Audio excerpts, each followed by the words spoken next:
Hola, cordial saludo. Mi nombre es Daisy Ponar, estudiante del programa de Ciencias Políticas en la Universidad Nacional Abierta y a Distancia.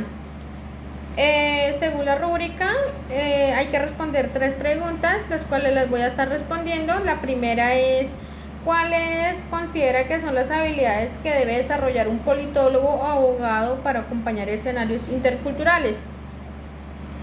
Bueno, entonces en este caso, desde mi carrera como politóloga, sé desarrollar unas habilidades que nos ayuda a facilitar y comprender, respetando obviamente las interacciones de diversas culturas y también teniendo en cuenta cómo prestar atención, comprender el texto y las perspectivas de todas las partes involucradas, que también puede ser capaces de dar ideas, argumentos de manera que se entienda de manera muy clara y comprensible para personas de diferentes culturas, ¿sí?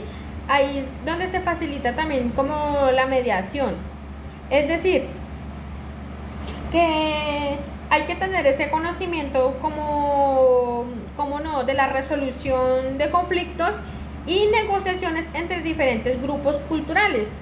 Bueno, entonces en cuanto al conocimiento y comprensión jurídica, esto es muy importante ya que nos enseña y resalta los derechos indígenas humanos, donde el profesional debe conocer la legislación nacional e internacional, ya relacionada con los pueblos indígenas, derechos humanos. También hay que ir comprendiendo y comparando diferentes sistemas jurídicos, especialmente a los derechos ordinarios de los pueblos indígenas. En cuanto a la ética profesional, también es un compromiso con la justicia social, que hay que ir trabajando con un enfoque de equidad y justicia social, donde se promueven los derechos y el bienestar de todas las comunidades, como la transparencia y la honestidad, que es muy importante porque hay que mantener la integridad en todas las interacciones y decisiones, ¿sí? Y también hay que colaborar con profesionales de diversas disciplinas para ir abordando como esos desafíos interculturales de manera ya holística, y mantener redes de contacto, como por ejemplo con organizaciones indígenas, puede ser la ONG y otras entidades importantes. Por ende, también hay que participar en capacitaciones, programas de educación, con eso pues ya para ir fomentando como esos temas de interculturalidad y llegar a buscar como esas mejoras para ser más eficaz en contexto de la interculturalidad.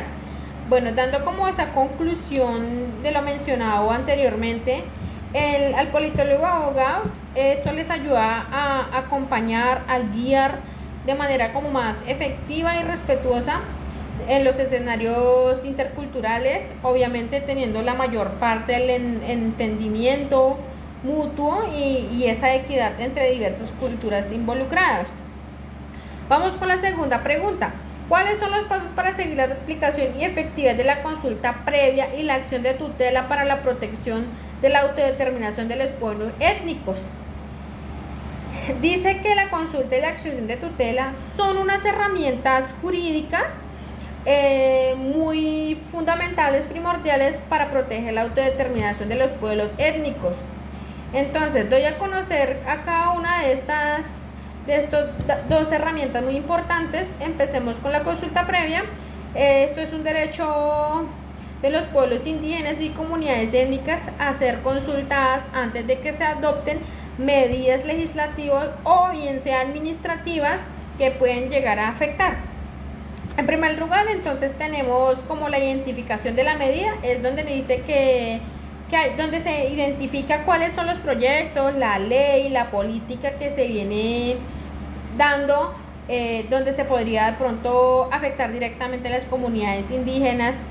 Entonces, eso es en primer lugar. Y en el segundo lugar, donde se da como esa notificación o una comunicación donde se informa ya formalmente a las comunidades en que pueden ser afectadas, cuáles son las medidas, cuáles son las propuestas, mejor dicho, les explica detalladamente para que sea más comprensible. Tercer lugar, planificación de la consulta. Esto ya es un plan de consulta en coordinación con las comunidades, ya ahí se establecen tiempos, lugares, metodologías, todo eso. Realización de la consulta y participación, esto donde se lleva a cabo reuniones, talleres, donde la gente puedan expresar sus opiniones y preocupaciones de manera libre y transparente. También está el diálogo interculturalidad, donde la consulta se realiza ya respetando como esas tradiciones y modos de comunicación propios de las comunidades, ¿sí? Está el documentación, que es donde empiezan como ese proceso de consulta, incluyendo como esas opiniones y acuerdos alcanzados. Evaluación, donde las opiniones de las comunidades integrando como esa toma de decisiones de manera más efectiva, ya se va plasmando. Y el informe final, ya donde las comunidades ya definen como esas decisiones finales y cómo se están incorporando como esos aportes. Y ya por último son como unos mecanismos de monitoreo, donde ya están, mejor dicho. Bueno, entonces también seguimos con la acción de tutela. La acción de tutela, ¿qué es? Esto es un mecanismo también constitucional que llega a permitir a los ciudadanos solicitar como esa protección inmediata de sus derechos fundamentales para los pueblos étnicos. Esto se usa para proteger derechos como autodeterminación. En primer lugar tenemos identificación del derecho vulnerado, donde se determina cuál es el derecho fundamental que está siendo vulnerado de una comunidad o de una persona.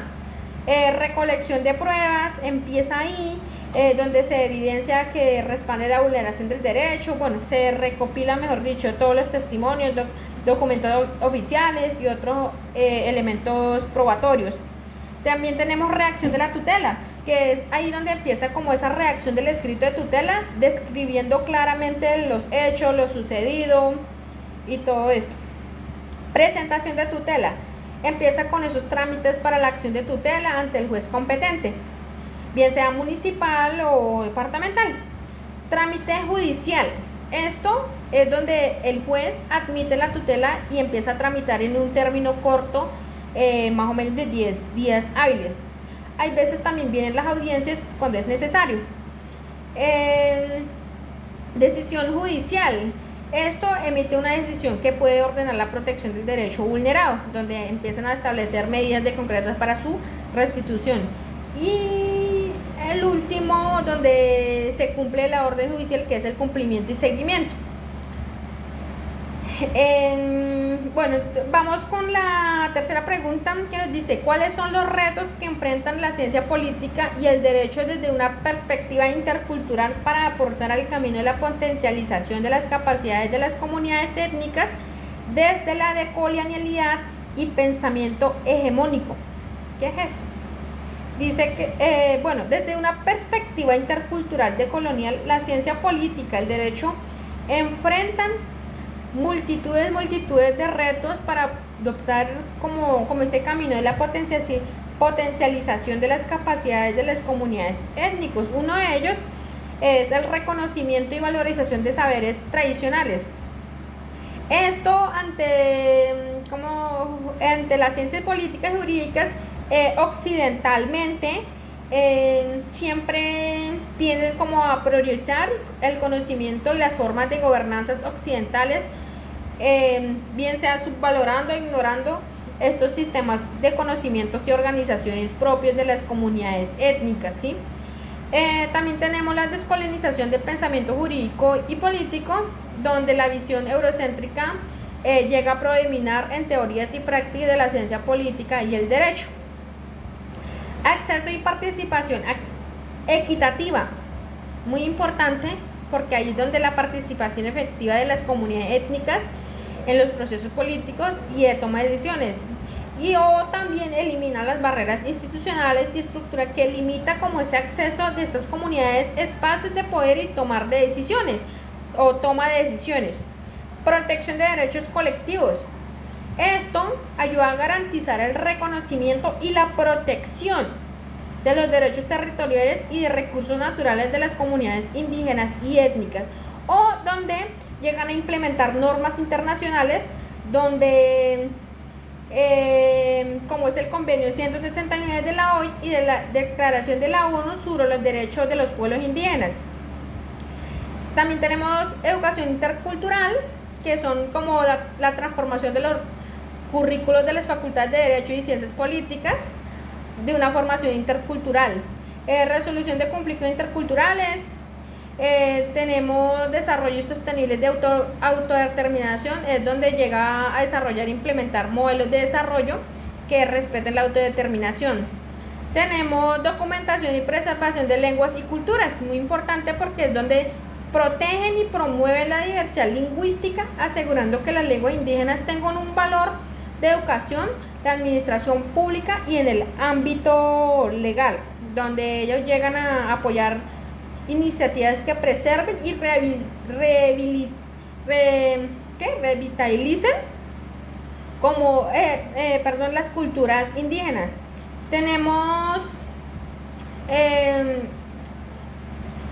solidaridad y alianzas globales. Esto es porque llegan a fortalecer las redes de apoyo y solidaridad entre comunidades étnicas a nivel local, nacional e internacional.